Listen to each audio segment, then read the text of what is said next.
선지자를 해하지 말라 하셨도다. 아멘. 자, 10절 11절 한번 읽으십시다. 10절 11절 시작. 그의 성호를 자랑하라. 여호와를 구하는 자마다 마음이 즐거울지어다. 여호와 그 능력을 구할 자 항상 그의 얼굴을 찾을지어다. 아멘. 자, 70년 바벨론으로 끌려가 포로 생활을 마치고 돌아온 백성들, 그가 역대기를 쓰면서 기록하며 전부 다윗의 역사를 회상합니다. 왜냐하면 다윗의 그 줄기를 따라 또 다윗의 중심이 하나님이었기 때문에 하나님을 절대로 포기하지 않는 주의 마음에 합당한, 비록 다윗의 삶 자체도 죄를 지었지만 엄청난 죄를 지었죠. 그 죄에 의한 감정의 상황에 이렇게 무너지지 않고 끝까지 비록 죄인일지라도, 비록 피조물일지라도, 완성되지 못한 인격일지라도 끝까지 하나님을 붙드는 마음, 그 마음이 합했다. 그래서 그 마음을 기억하면 다 모든 게 회복되는구나 라고 아는 거예요. 그래서 다윗의 믿음의 자리로 우리가 따라가자. 그게 역대기의 기준입니다. 그러니까 이 다윗 자체도 죄를 지었잖아요, 그죠? 근데도 하나님이 가장 칭찬하고 마음이 합했다. 그러니 이스라엘의 징계의 이유도 나라가 멸망하고 포로로 잡혀가는 것도 죄잖아요. 그러니까 우리가 붙들 수 있는 건 죄를 좀 덜 짓자, 열심히 결단해서 죄를 짓지 말자, 그렇게 해봐야 또 죄를 짓거든요. 죄인 자체니까. 그러니까 우리에게 중심을 두지 말고 믿자라는 거, 믿자. 죄를 지어버린 사건은 없을 수는 없잖아요. 그러니까 죄인인 것을 인정하고 회개하고 그 다음에 주님을 붙드는 거예요. 믿음으로 따라가자. 믿음으로 주님을 따라가자. 이게 다윗의 장막이거든요. 그러니까 오늘 다윗의 장막이 시작인데, 다윗의 장막의 시작 자체도 그렇잖아요. 법궤를 새 수레에다가 이렇게 실어가지고 오다가 실패했잖아요. 그 자체도 하나님 규례를 또 어긴 거예요. 하나님의 거룩함을 무시했다고. 그러니까 그렇게 했지만 또 실패했지만 다시 다윗이 회복을 합니다. 다시 믿음으로, 믿음으로 지는 거구나. 그래서 규례와 하나님의 말씀대로 지는 거구나. 그래서 다시 나를 버리고 나를 사랑하지 않으시고 막 이렇게 막 우울해가지고 빠져 있는 게 아니라 그걸 듣는 거예요. 소망을 다시 확인하는 거예요. 그러고 나서는 그러면 우리가 꾀를 맺지 아니하였도다. 그래가지고 다시 실패했지만, 다시 인생에 죄를 지었지만 믿음으로 섰던 것처럼 다시 믿음으로 법궤를 모셔왔다. 그러니까 다시 거룩함과 즐거움이 시작이 된 거예요. 엄청난 축제가 시작이 되죠. 그게 다윗의 장막의 시작입니다. 그러니까 이스라엘에게 뭐가 필요했느냐? 다윗의 장막의 이 회복, 다윗의 장막 안에 죽어 있는, 다윗의 장막이 시작되면 우리 안에 모든 것이 회복이 됩니다. 말씀이 회복되고 규례가 회복되고 거룩이 회복되니까 즐거움도 회복되는 거예요. 그래서 오늘은 다윗에게 있었던, 다윗의 장막 안에 있었던 거룩함과 즐거움, 어제 말씀드렸죠. 거룩함과 즐거움이 신앙적 요소예요. 이게 회복이 돼야 됩니다. 그래야 영원해지는 거예요. 그래서 그것을 잃어버리지 않겠다. 다윗이 그냥 뭐 특별한, 그냥 나는 세계에서 24시간 기도하는 것을 최고 많이 하겠다, 이런 목적으로 하는 게 아니고, 이 거룩함과 즐거움이라는 것을 하나님만 놓치는 순간 이게 파괴되니까 나는 절대로 이것을 잊지 않겠다. 이 다윗의 장막 회복이 결국 거룩함과 즐거움 회복인데, 이걸 다시 잃어버리고 또 다시 찾겠다, 나 이런 짓 하기 싫다. 그래서 어떻게 하느냐? 이걸, 이 지금 거룩함과 즐거움 회복된 다윗의 장막을 계속 유지하면 이게 거룩함과 즐거움을 잃어버리지 않겠구나. 그래서 이걸 계속 하는 거예요. 계속. 마찬가지입니다. 오늘도 우리에게 이 다윗의 장막 안에 있었던 거룩함의 회복, 그리고 즐거움의 회복이 지속돼야 됩니다. 우리 자신 안에, 아멘. 또 우리 가정 안에, 그리고 우리 교회 안에 이것이 지속되도록 회복하는 것이 필요하다. 그래서 다윗 장막의 시작이 될 때 다윗 장막 안에 있었던 거룩함과 즐거움 회복을 유지하는 것처럼 우리에게 이 바톤이 이어진다면, 이 첫 번째 계주자가 온전히 잘 달려서 바톤을 연결해 지금 우리가 그걸 잘 받고 그 가속도를 그대로 가지고 다해야 되겠죠. 마찬가지로 우리도 거룩함의 회복, 즐거움의 회복을 가져야 된다. 이 회복이 필요하다. 그러니까 이 거룩함과 즐거움을 맛보고 아는 자만이 이걸 유지시키려고 하잖아요. 이걸 맛보지 못하면 이것 또한 야 거룩해야 된다 그러면 또 짐이야. 즐거워야 된다. 즐겁지 않은데 즐거워야 된다 그러면 얼마나 힘들겠어요. 본인의 마음은 힘든데 너는 즐거운 역할을 해야 돼. 그러면 얼마나 서비스업 하는 분들 얼마나 힘들겠어요. 마음이. 근데 그게 아니라 내가 너무 즐거워 버리면, 내가 너무 거룩해져 버리면 이건 누림이 되는 거 아니겠어요. 그럼 이걸 계속 나는 이게 최고야. 난 이대로 유지할 거야. 그런 마음이 들지 않겠습니까?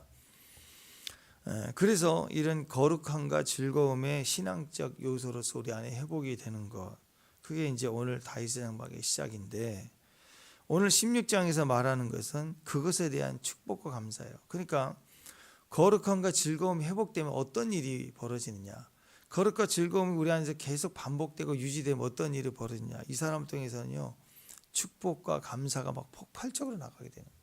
축복과 감사. 그러니까 다윗이 인생을 보면은 다윗이 사람을 만날 때마다 항상 그가 했던 일이 뭐냐, 언제나 축복하는 존재였다는 거예요. 축복의 통로였다는 거예요. 다윗을 만난 사람은 다 살아요.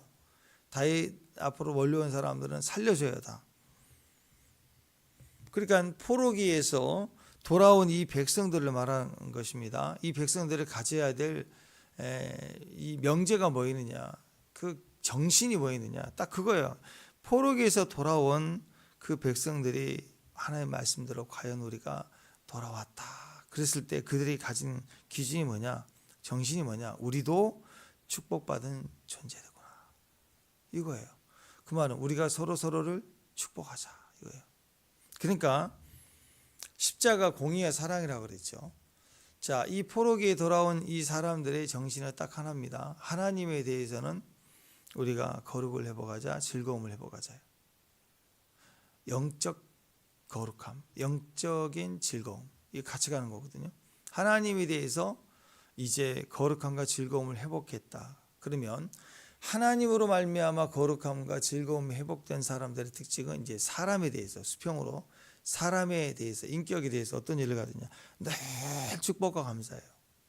축복과 감사를 흘려주면 축복을 해주는 거예요. 자꾸 블레싱을 해주는 거예요. 나만 복 받고 땡이 아니라는 거예요.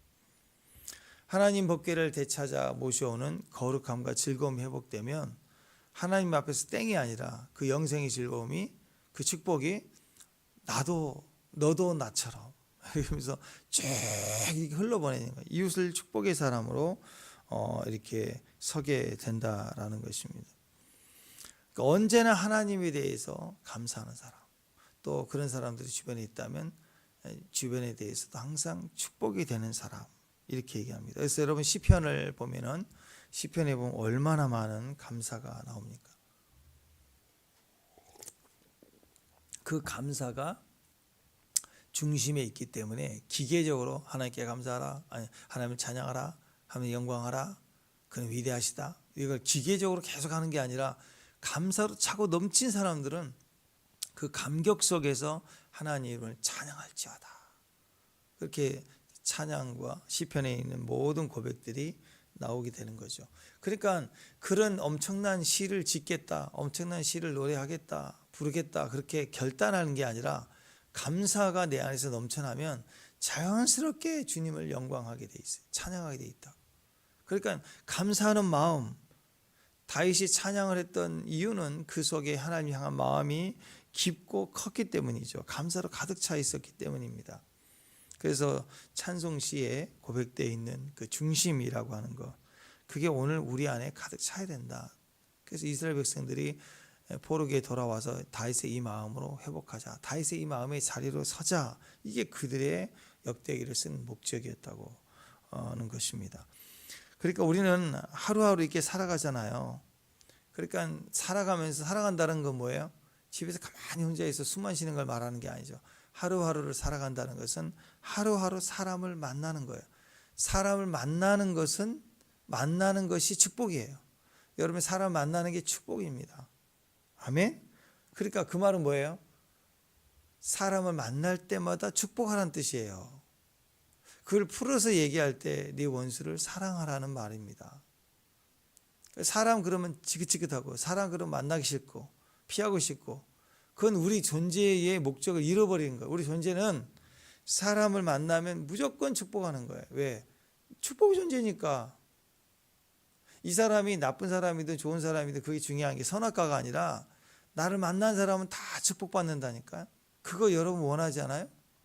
여러분을 만난 사람은 다 잘 돼. 아멘? 그죠? 그러면 여러분이 진짜 여러분을 만나는 사람들마다 다 잘 돼. 정말 그래요? 정말 믿습니까? 그러면 사명이에요, 그게.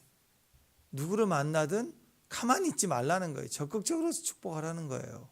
그 사람 잘 되면 되잖아요. 잘 되게 해주는 사람이니까. 그러니까 하나님에 대해서는 언제나 감사, 사람에 대해서는 항상 축복. 이게 같이 가는 거라고. 요즘 세상을 보면 그렇죠. 하다못해 MBC도 만나면 좋은 친구. 요즘도 그거 하나? 만남이 좋은 친구야. MBC도 만나면 좋은 친구래. 근데 요즘은 세상은요, 만남이 욕부터 해요. 욕. 그냥 까요, 까. 그리고 하나님 앞에 오면 늘 불평하고 원망하고. 이건 뭐예요? 하나님에 대해서 원망, 사람에 대해서는 까. 만나면 싸워, 징징거려. 이건 망하고 있다는 거예요. 그 사람의 내면이 망하고 있다는 거고, 사이에서는 나도 그렇고 너도 그렇다 그러니 둘 다 그러면 같이 망하고 있다는 증거예요. 요한복음 10장 10절에 보면 도둑이 오는 것은 도둑질하고 죽이고 멸망시키는 것뿐이요 내가 온 것은 양으로 생명을 얻게 하고 더 풍성히 얻게 하려 하심이라. 그렇죠. 풍성한 생명의 결과가 뭘까? 말로만 나는 풍성하다 그러지 말고 진짜 풍성하다 그러면 그게 뭐예요? 축복과 감사예요. 하나님에 대해서는 감사, 그리고 사람에 대한 축복 똑같아요. 하나님에 대해서 blessing, 그게 가득하면 사람에 대해서도 모든 게 다 감사해요. 모든 것이 은혜인 게 다 감사. 하나님 뭐라고 하시? 사람들을 만날 때마다 축복하는 거예요. 하나님에 대해서 항상 감사하며 그 생명이 넘쳐나고 풍성하니까 계속해서 축복할 수 있게 되는 거죠. 자, 2절 한번 보겠습니다. 2절 있습니다. 2절 시작.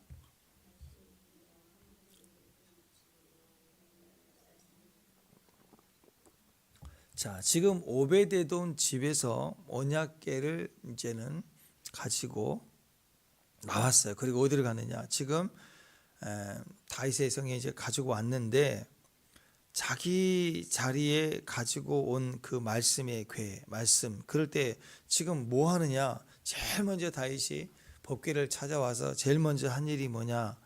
예배를 드렸어요. 예배를. 다윗이 법궤 앞에서 제일 먼저 한 일은 예배를 드린 거예요.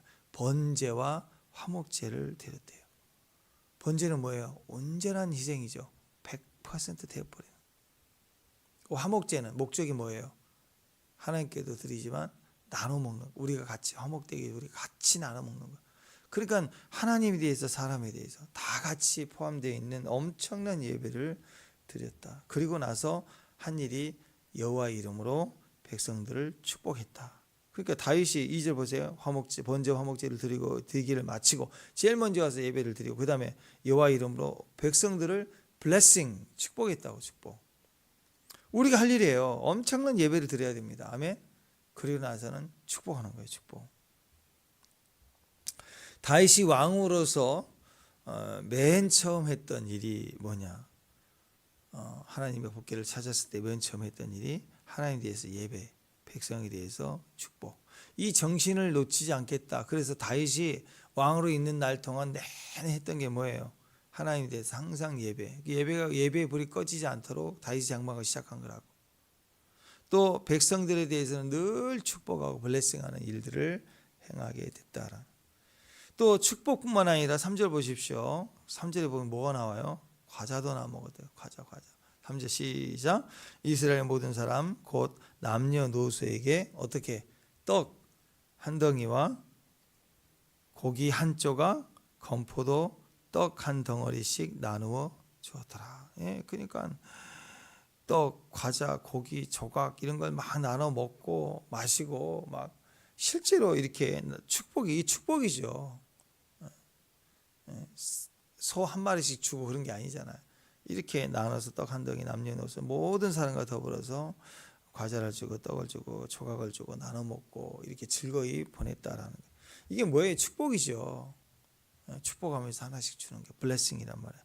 나눔이 항상 따라온다.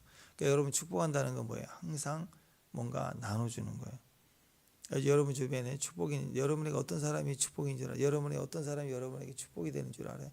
여러분에게 뭔가 항상 주는 사람이.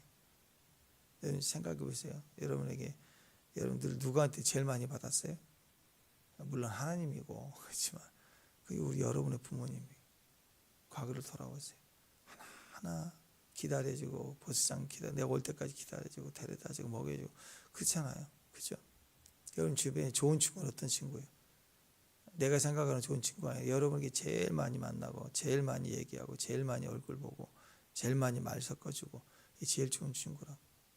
가장 가까이에 있는 항상 나에게 뭔가를 주는 자, 그게 제일 좋은 친구입니다. 그러니까 여러분 지금도 하나님 우리 좋은 친구죠. 예수 나의 좋은 친구 그렇죠? 주님이시죠. 그럼 여러분 지금 우리에게 주시겠어요? 안 주시겠어요? 그래서 기도하라는 거예요. 달라고. 좋은 친구는 친구의 아픔이나 부족함을 보이면 말하지 않아서 채워주죠. 그리고 마찬가지입니다. 좋은 일이 생겼다 그러면 이제 우리 예수 정신이에요. 축복의 정신, 축복 정신이 뭐냐? 혼자만 기뻐하는 게 아니라 축복 정신은 좋은 일이 있을 때 같이 기뻐하는 거예요. 그러니까 예수 정신, 축복 정신이 있는 사람은 어떤 사람이냐? 누군가 우울하고 있으며 같이 기뻐하는 사람이니까 어떻게 내가 달려가서 어깨동무하는 거예요. 그래서 같이 기뻐하는 거. 그게 좋은 친구예요. 또 반대로 내가 좋은 일이 있으면 혼자 기뻐하고 씩씩대고 웃어대는 게 아니라 좋은 일이 있을 때 친구를 초청해서 친구들에게 가든지 초청하든지 해서 그 기쁨을 나누는 자예요. 근데 그냥 내 좋은 일만 얘기하면 누군가는 낙심이 될 수도 있겠죠. 그렇잖아요. 똑같이 시험을 봤는데 내가 합격했어. 친구가 합격하면 내가 기뻐해 줄 수 있는데 그게 쉽잖아요. 내가 합격을 했어. 근데 나 합격했다고 자칫 내가 기쁨을 나누고자 연락하면 누군가에게는 떨어진 자에게는 또 자랑하니 또 이렇게 될 수도 있잖아요. 사람 오해를 하니까 나와 같지 않으니까. 그죠? 여러분들은 혹시 여러분이 떨어지고 친구가 합격해도 마음은 속상해도 가서 축하해 줄 수 있는 사람들이잖아요. 그죠? 아멘? 근데 상대는 안 그럴 수 있잖아요. 그러니까 내가 축복이 됐을 때는 말로만 하는 게 아니라 내가 기쁨을 나눈다는 것은 나의 기쁨을 나눌 때는 그런 거예요. 시험에 합격했다 그러면 볼펜 한 20자루 사가지고 가가지고 나눠주는 거예요. 나누는 거예요. 그래서 같이 기뻐하는 거. 자기만 기뻐하는 게 아니라 같이 좋은 일을 나누는 거. 같이 좋아지는 거. 그게 축복입니다. 뭐 좋은 일이 있을 때, 돌잔치 때, 또 결혼식 하고 그러면 떡도 이렇게 돌리잖아요. 이렇게. 그게 뭐예요? 블레싱이라고. 작은 조각 뭐라도 이렇게 나누는 거. 그게 서로에게 축복이 되고 그게 저 사람이 잘 되면 같이 기쁨, 내가 잘 돼도 같이 기쁨, 이런 개념으로 잘 되는 것을 나누는 사람, 그 사람이 축복의 사람이라. 그러니까 여러분 가능하면 절대로 빈손 되지 말고 항상 조금이라도 나눌 수 있는 사람. 그러니까 이 관계에 있어서 관계의 축복이 없는 정말 미련한 사람 어떤 사람이냐? 자랑은 다 해요. 자랑할 건 다 해놓고 챙길 때는 혼자만 챙겨요. 그럼 사람들이 욕해요. 자기 자랑만 하고 왔다. 그러니까 한심한 거죠. 너 잘 되는 거 너만 좋은 거잖아. 누가 좋아하지 않아요. 그러면 너 잘 되는 게 우리에게도 축복이 되는구나. 그래야 사람들은 좋아하고 따라가는 거죠. 그러니까 여러분이 잘 될수록 더 잘 섬겨야 되고 여러분이 잘 될수록 같이 나눌 수 있는 사람이 돼야 돼요. 막 자랑만 하고 혼자만 가버려요. 그러니까 기도의 축복을 받았으면 기도 응답으로 내가 승리하고 열매가 있었다는 걸 자랑만 할 게 아니라 같이 기도해 줄게 하고 그때 그를 위해서 축복해 주는 거라고. 이게 우리에게 필요합니다. 교회도 마찬가지입니다. 교회가 부흥하고 교회가 점점 더 강해지고 커지면 어떤 일이 벌어져야 돼? 그 교회를 통해서 그 지역 사회가 좋아져야 된다고. 그러지 않겠어요? 응? 아니 똑같은 떡집인데 그 옆에 생겼다고 떡집이. 근데 떡집 이 집만 너무 잘 돼. 그럼 이 집은 안 좋죠. 시장에서도 그렇더라. 한 집이 너무 잘 되면요, 같은 떡집이 아니라도 주변 사람들이 싫어해요. 예전에 그 뭐야 백종원 씨 그거 했던 골목 식당인가 거기서 그 돈가스 그거 집 잘 되니까 그 집만 잘 되는데 사람들 막 줄 서서 웨이팅하니까 그 옆에 가게에 있었던 사람들이 막 짜증내고 화내고 왜 자기는 안 되는 이 집만 줄 서서 먹으니까 화가 나는 거야. 막 항의 들어오고 신고하고 주변에서 그렇다고. 이 시장 앞에서도 이 칼국수 집이 너무 잘 되잖아요. 막 줄 서서 매일 주변에서 막 싫어해요. 막 사람 막 시끄럽다 그러고 여기 왜 왔냐 그러고 차 안 된다 그러고 막 뭐라 그런다. 사람들은 그래요. 근데 동종 업계 떡집인데 떡집 하나만 잘 되고 그 옆에 떡집이 잘 안 된다 그러면 떡집이요 막 진짜 화내요. 짜증난다고. 사람들은 그러거든요. 근데 교회는 어떨까요? 교회가 한 교회가만 막 부흥해. 그럼 주변에 있는 교회들이 싫어할까요? 좋아할까요? 좋아해야 돼요.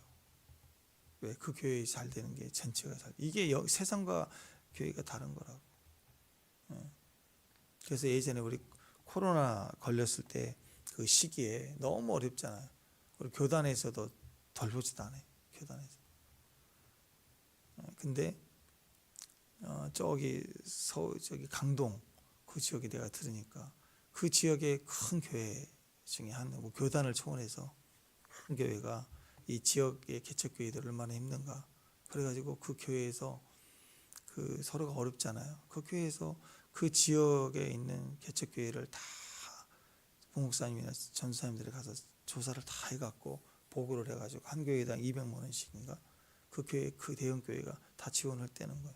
물론 일시적이지만 어쨌든 그렇게 살피는 게 어디가 있어요. 그런 게 교회죠. 그러니까 교회가 잘 되면 교회를 살피고 영혼을 살피고 형제를 살피니까 시기할 이유가 없는 거라고. 그게 교회의 의미라고. 교회가 부흥하면 감사가 되고 축하해주고 그 역할을 하는 교회들은 또 도움을 주고 그게 진짜 아니에요. 진짜. 가정 안에 그런 형제 한 사람 있으면 가족이 다 사는 거예요. 아이들이 그러잖아요. 자랄 때 엄마 내가 부자 돼갖고 호강시켜줄게. 애들이 그런 얘기도 다 그런 거 아니에요. 내가 우리 가족 다 먹인다고. 우리 형 내가 먹일게. 뭐 내가 동생들 다 먹여 살릴 거야. 그런 얘기다 그런 거 아니에요. 형제니까. 교회는 하나님 나라는 그렇다라는 거예요. 축복과 나눔이 있는 거예요. 그런 지혜가 있는 그게 지혜예요. 지혜는 자기 자랑만 하고 입 딱 시키고 땅 팔아서 농사지어서 뭐 옛날 그런 얘기 있잖아요.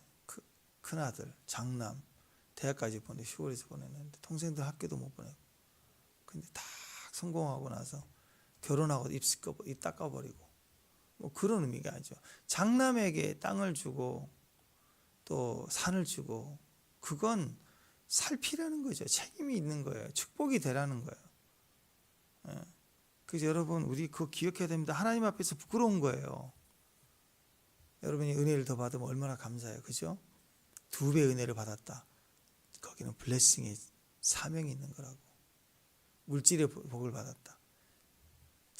기술의 재능을 받았다. 그건 축복이라고. 축복. 남에게 축복해 줄 수 있는 능력을 주신 거예요. 기회인 거예요. 얼마나 감사해요. 그러니까 이런 사람 한 사람 있으면 주변이 다 살아요. 축복합니다. 여러분을 통해서 주변이 다 살아가. 하나님의 뜻입니다. 그러니까 내가 감사로 블레싱을 하니까 이게 받는 사람도 또 하나님의 역사가 커지는 거예요. 와, 저분에게 저런 은혜를 주고 우리까지 은혜를 주니 나도 저렇게 비전을 가지자 해서 하나님 앞에 다시 하나님을 감사하는 일이 더 커지게 돼 있는 거라고. 더 커질 수 있는 거예요. 어떻게 감사하는가? 오늘 여기 나와 있어. 감사를 어떻게 해요? 하나님이 하셨다는 것만 감사하면 돼요. 다른 거 없어요. 하나님이 하신 것을 기억하는 거라고. 8절 9절. 감사의 방법은 하나님이 하신 것만. 8절 9절 시작. 여호와께 감사하며 그 이름을 부르며 그가 행하신 일을 만민 중에 알릴지어다. 그에게 노래하며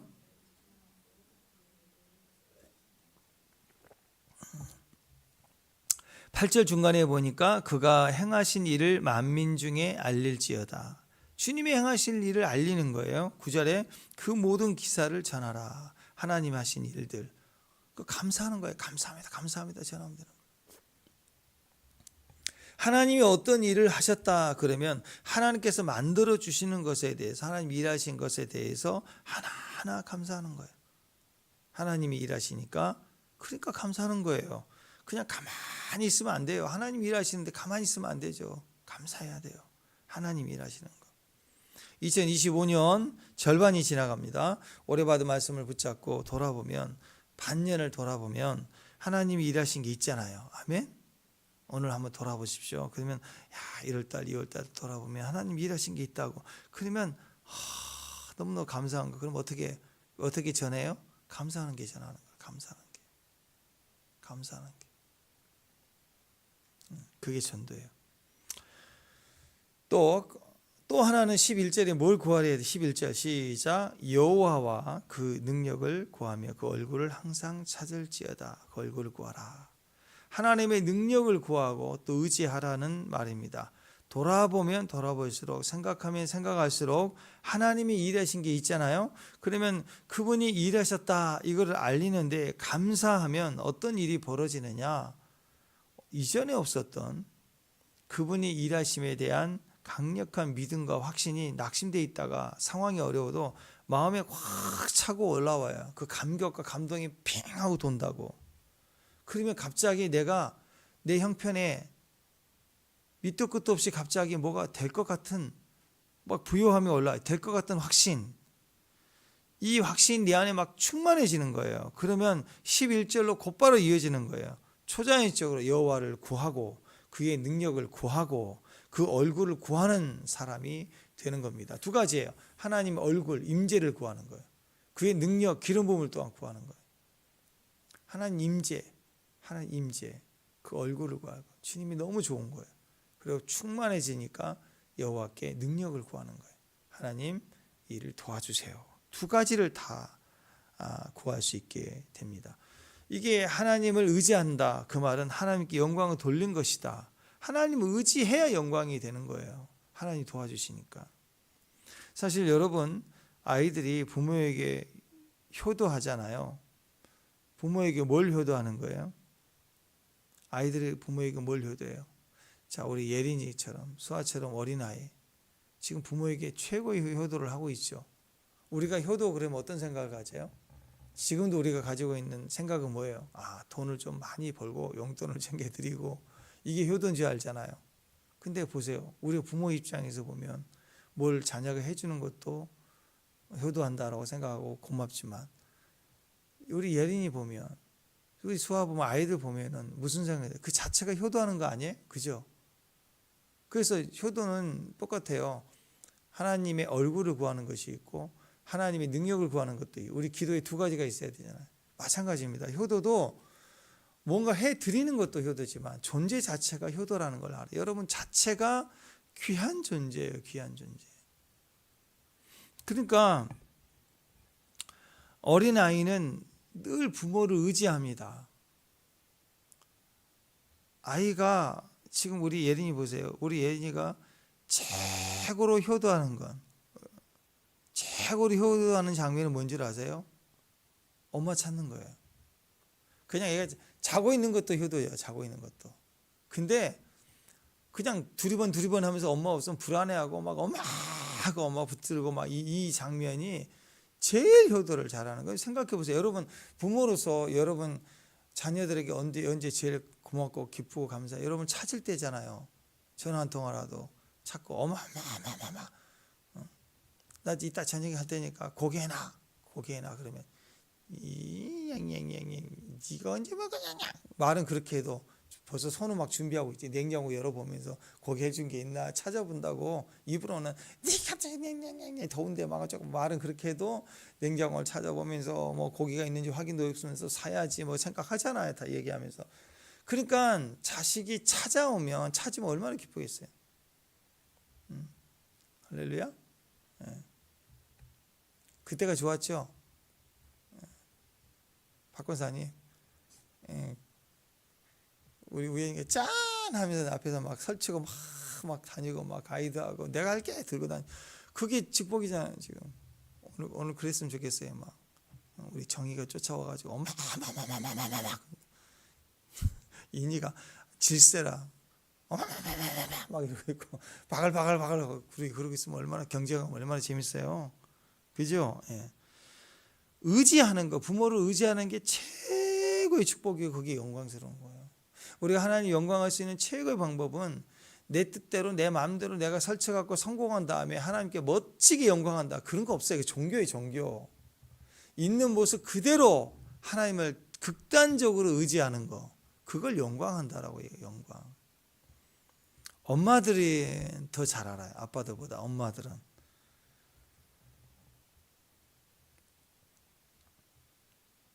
애가 막 보세요. 애를 보면은 엄마들의 애를 보면은 애가 이쁘다고 이쁘니까 옆에서 한번 이렇게 안아봐요. 이렇게 안아봐요. 이쁘다 하고 이렇게 안았는데 애가 막 울어요. 불안하니까. 왜냐하면 얘가 왜 불안하지? 가만히 있지 못하고 불안하고 막 그래. 근데 울어. 그래도 이렇게 보니까 자기 엄마를 찾는 거야. 자기 엄마를 찾아. 거기를 왔다 갔다. 이게 의지하는 모습이라. 그러니까 얘가 좀 기분이 좋고 할 때는 낯선 사람도 괜찮고요. 또 다른 뭐 삼촌이 안 와도 괜찮아요. 근데 얘가 절대적으로 엄마를 찾을 때가 있어요. 배고플 때 또는 막 졸릴 때는 엄마만 찾아. 누가 안아줘도 싫어. 막 울어대. 엄마만 찾아. 엄마가 옆에 있을 때까지만 찾아. 그게 의지하는 거라고. 엄마가 안 보이면 애가 막 울어요. 불안해하고. 그러면서 등을 쓰다듬으면서 울지마. 그러면 더 울어. 울지마 그러면 더 운다고. 왜? 나를 싫어해서 우는 게 아니고 자기 엄마를 찾는 거예요. 그때는. 그러니까 엄마가 안 오면 계속 울어요. 근데 엄마가 딱 나타나잖아요. 그러면 울음을 딱 그쳐요. 울지마 하지 않아도 자기 엄마가 오면 딱 울음을 그친다고. 그게 뭐예요? 엄마에게 이 아이는 지금 영광과 찬송과 존귀를 올려드리고 있는 거라고. 굳이 찬송, 엄마, 뭐 영광, 존귀 이렇게 말은 안 하지만 최고의 자기 자신을 들여 절대적으로 극단적으로 엄마를 찾고 의지하고 그것만을 구하는 거. 이게 원등이라고. 이게 엄마만 의지하는 거예요. 우리 엄마만 최고다라고 하는 거예요. 사실은 부모가 자식에게 희생만 하는 게 아니라고. 희생한 만큼 자녀에게서 부모가 철저히 의지하는 걸 볼 때, 부모를 의지하는 걸 볼 때 부모는 희생만 하는 게 아니라 엄청난 보상을 받는 거라고요. 아이들은 부모 없이 못 살잖아요. 엄마 없이 못 살잖아요. 그게 영광을 돌리는 거라고. 그러니까 우리가 극단적으로 하나님을 의지하고 바라보고 영광하면 하나님이 가장 아름다운 영광을 받으시는 거예요. 우리도 마찬가지입니다. 하나님께 영광 돌리는 게 뭐냐? 입술로만 찬양하는 것이 아니라 정말 주님 없으면 못 사는 사람들처럼 사는 거. 주님 춤을 찾고 주님 의지하는 거. 보통 결혼하고 나서도 신혼 때는 보통 아내들은 남편을 의지하죠. 퇴근할 때만 보고 무슨 있으면 도와달라고 하고 자꾸 그럽니다. 근데 어떤 분은 결혼한 지 꽤 오래됐고 애들도 다 독립해서 나간 상태인데도 얘기하기에 난 남편 없이 못 살 것 같아요. 막 이런 분들이 있다고. 맨날 남편만 바라보고 남편이 정말 좋대. 할렐루야? 믿어지지 않으신가요? 어떻게 그렇게 희한하다. 저 꼴통 저 원수 그게 아니라 남편이 좋대. 그런 분들이 보니까 이 다큐나 이런 프로그램 나올 때 남편이 나이들은 쭈글쭈글 했는데도 남편이 좋대. 그런 분들이 행복하더라고. 그럼 그 남편이 대단한 남편이냐? 그렇지도 않아요. 그냥 딱 봐도 그냥 아무 비슷해요. 물론 사람을 비교할 수는 없지만, 근데 그 아내가 그러더라고. 남편을 기뻐하는 거예요. 여전히 인정해주고 무슨 말을 해도 같이 웃고 그런 분들이 있더라고. 그래서 그 아내가 약하니까 남편을 지금도 신혼 때뿐만 아니라 지금도 남편을 의지하는 게 아니에요. 약해서가 아니라고. 또는 남편이 워낙 훌륭하고 강하니까, 능력이 많으니까, 그래서 그런 게 아니라고. 누군가를 존경한다는 거 한번 생각해 보세요. 누군가를 존경한다고 그러면 성적순을 때려서 1등 된 사람만 존경받나요? 안 그렇죠. 최고의 정상에 올라간 사람 막 존경합니다 하는 사람도 있죠. 근데 어떤 사람은 저런 걸 뭘 존경하냐고 싫어하는 사람도 되게 많티도 많아요. 우리가 존경하는 사람 1등을 뽑아서 이분이 대한민국이 제일 존경받는 사람이다 하고 띄우면요, 분명히 한 몇 퍼센트는, 한데 거의 절반 가까이는 반대파는 되게 싫어해요. 또 막 악플 단다고. 악플도 안 달린 사람 있을까요? 없어요. 그러니까 존경한다는 것은요, 상대에게 있는 게 아니라고. 자, 보십시다. 하나님 얼마나 존경받기 합당해요. 그죠? 근데 하나님을 싫어하는 사람이 있어요, 없어요? 엄청 많아요. 그러니까 이유가 100% 존경받을 분인데도 존경하지 않는다는 거예요. 근데 누군가를 어떤 상황을 내가 감사하고 존경한다는 의미는요, 그래서 상대에게 있는 게 아니라 나에게 있는 거예요. 내가 어떤 사람이냐, 내 의식 수준이 달라지면 존경해야 될 사람만 존경하는 게 아니라 남들이 다 별로 귀하게 여기지 않는 존재도 존경하는 사람이 된다고. 마땅히 존경해야 될 하나님을 까는 사람들은 그 사람의 내면의 문제라는 거예요. 그래서 축복합니다. 어떤 일에 정말 성공한 사람 인터뷰합니다. 당신의 영향을 준 사람이 누굽니까? 누구를 가장 존경합니까? 그럴 때 기억자도 모르는 시골에서 농사짓고 나를 도와줬던 우리 아버지가 존경스럽다. 이렇게 훌륭한 분이, 그건 어디 있어요? 그 사람의 됨됨이에 있는 거 아니에요. 그러니까 존경은 누군가를 존경할 수 있는 사람이 있다는 건 그 사람이 된 사람이에요. 내가 훨씬 커지고 위대해지면 모든 사람을 다 존경할 수 있어요. 존중해 준다고. 우리가 그 인격까지 가는 거 아니에요. 그러니까 이 아내는 성숙한 사람이에요. 그러니까 남편의 모양과 세상의 판단과 상관없이 그 남편을 기뻐해 주고 인정해 주는 거예요. 그게 남편을 의지하는 거라고. 이거 해줘, 저거 해줘. 당신 필요 없고 당신 카드만 줘. 이게 의지하는 게 아니라고. 그 사람 자체를 존중해 주는 게 의지해 주는 거라고. 그죠? 이 사람 무시하고 카드만 가져가면요, 나중에 카드 안 줘요. 근데 이 사람 자체를 존중하고 존경하며 기뻐해 주면 다 줘요. 카드를. 없는 카드도 만들어서 준다고. 진짜요. 제가 예언합니다. 영적으로 보면 그 남편에게 이른 아내는 영광을 돌리는 거라고. 아이처럼. 아이가 소중할 때 부모는 모든 걸 희생하잖아요. 아내가 남편을 그렇게 기뻐하고 존중해 주면 누구에게 유익이 되느냐? 자기에게 유익이 돼요. 제가 예언합니다. 이런 철저히 남편을 의지하는 마음이 있다면 이 남편은요, 오늘 당장 하늘의 별을 따다가 줄 거예요. 웃지 마세요. 진짜예요. 진짜. 축복합니다. 남편이 능력이 부족해서 별을 안 따다 주는 게 아니라고. 당신 참 완전 소중한 남자야. 이렇게 해주면 막 진짜 그런 줄 알아요. 남자들은 잘 속거든요. 남자들은 뱀의 말은 잘 안 속아요.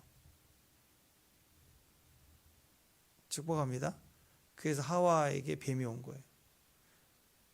하와에게 했던 말을 아담에게 했다면 뱀탕 끓여 먹었을 거예요. 그냥 바로. 근데 남자는 누구에게 속냐면 여자한테 잘 속아요. 자기 아내에게 속는다. 그래서 기뻐해주고 이렇게 당신이 최고라고 얘기해주고 그러면 갑자기 말도 안 했는데 막 별을 따다 준다니까. 오늘 별을 따다 줄 거예요. 그러니까. 아멘? 예. 진짜 원리가 그래. 원리가 하나님께 영광을 돌리는 방법이 뭐냐? 하나님만 의지하는 거예요. 하나님만 의지하는 거예요. 하나님 외에는 만족이 없다고 얘기하는 거예요. 살다 보면 마음이 힘들 때도 있죠. 근데 자기 사랑하는 사람이 오면 아이처럼 막 기뻐해. 막 너무 좋아. 그게 영광을 돌리는 거예요. 우리가 그래야 되죠. 하나님 없으면 뭐가 있다 할지라도 만족이 안 되는 거예요. 그냥 하나님이 계신다. 그럼 그걸 기뻐하는 거예요. 그리고 막 그 좋아해요. 그러면 뭘 해줄까 그런다고 뭘. 아니 보세요. 성경에 어떤 여자에게 막 기뻐해 줬던 여자가 내가 뭘 해줄까 그런 말 한 적은 한 번도 없어요. 근데 귀신 충만한 헤롯도 그 춤을 이쁘게 추게 되니까 당장 기쁘니까 뭐해? 내가 뭘 해줄까? 나라의 절반이라 주리라 그러죠. 아하수로의 에스더가 잔치를 벌이니까 당장 나온 말이 뭐예요? 이쁘니까 무슨 말을 해요? 내가 뭘 해줄까? 그러잖아요. 그러니까 기쁨과 만족이 되잖아요. 그러면 반드시 나오는 게 뭐냐? 뭘 해줄까가 나와요. 뭘 해주고 싶어 하는 거예요, 자꾸. 그러니까 하나님이 계시다. 하나님 일하신다를 믿고 감사하고 즐거워하고 그러면 갑자기 충만해지면서 하나님 우리에게 뭔가 일하여 주심이 나타나게 되는 거예요. 그 기뻐하는 게 중요해요. 여전히. 요즘 결혼하자마자 피곤하다며. 결혼하자마자 신혼 때가 없는 사람들처럼. 다 늙은 그런 사람들처럼. 남편을 기뻐하지 않고 대접하지 않고 존중하지 않는 마음을 갖는다면 열매가 없어요. 아무런 열매가 없다고. 그래서 철저히 하나님의 영광을 구하는 것처럼 신앙생활도 늘 쉬는 것처럼 아가서 보자. 갈수록 더 깊어지고 풍성해지잖아요. 그러니까 하나님 역사가 해주심이 더 큰 거예요. 근데 하나님에 대한 의지와 최선이 없이 기도만 말로만 해줘 그러면 남편에 대한 존중이 없어요. 일하고 들어오고 피곤하고 같이 힘든데 퇴근하자마자 이거에 저거에 맨날 시키기만 하고 그렇게 몰아가면 존중이 없는 거죠. 존중이 없으면 어떻게 돼요? 존중이 없으면 하고 싶지가 않은 거예요. 다툼이 일어나죠. 분쟁이 일어나는. 그러니까 남편이 돌아오면 일 시킬 것만 생각하지 말고 그냥 쌓아놓기만 하고 존중만 해주라고. 기뻐해주고 필요한 게 뭐냐고. 당신이 있어서 참 좋다고 이렇게 해주면 그 잠깐 정신 차리고 나면 남편이 알아서 지가 뛰면서 다 해줘요. 다 버릴 거 버리고 다 해준다고 말하잖아. 근데 시키면 존중받지 못하면 아무것도 하기 싫어진다. 그러니까 하나님께 철저히 능력을 구한다. 그 말은 기뻐한다는 거예요. 기뻐한다. 의지한다. 그러면 하나님이 일하여 주시는 똑같은 원리예요. 똑같은 원리. 하나님 의지하고 또 하나님을 절대적으로 바라보고 기대하는 것. 믿음의 종들 되시기를 주님 이름으로 축원합니다. 축복합니다. 아멘. 그래서 우리에게 거룩이 회복되고 또 즐거움이 회복될 때 그게 차오르면 우리에게 넘치는 감사가 되고 그 감사로 존중해. 내가 채워지면 하나님이 너무 감사하고 우리 주변이 너무너무 감사하고 주변에 축복 블레싱이 되는 거예요. 더 가까이 주변이라고 하지 마세요. 가족 안에 남편에게 또 아내에게 자녀에게 존중해 주는 거. 그게 내가 축복받고 내가 충만해졌다는 증거가 되는 것입니다. 오늘 성령의 충만함을 입고 오늘 여러분을 만나는 모든 사람 오늘 땡 잡을 거예요. 아멘. 여러분 모든 만나는 사람에게 블레싱 할 거예요. 아멘. 그리고 여러분 남편이 여러분에게 아내가 여러분에게 별을 따다 줄 거예요. 존중해 주니까. 존중해 주면 돼요. 존중. 그런 축복의 하루가 되시기를 주님의 이름으로 축원합니다. 기도하겠습니다. 하나님 감사합니다. 거룩함의 회복, 즐거움의 회복. 이것이 우리 안에 다윗의 장막의 회복처럼 마음의 회복이 일어나고 주님을 존중하고 존경하고 또 상대를 축복하는 그리고 감사로 가득 차 있는 귀한 축복의 통로로 오늘 누릴 수 있도록 하나님 도와주시옵소서. 예수님 이름으로 기도합니다.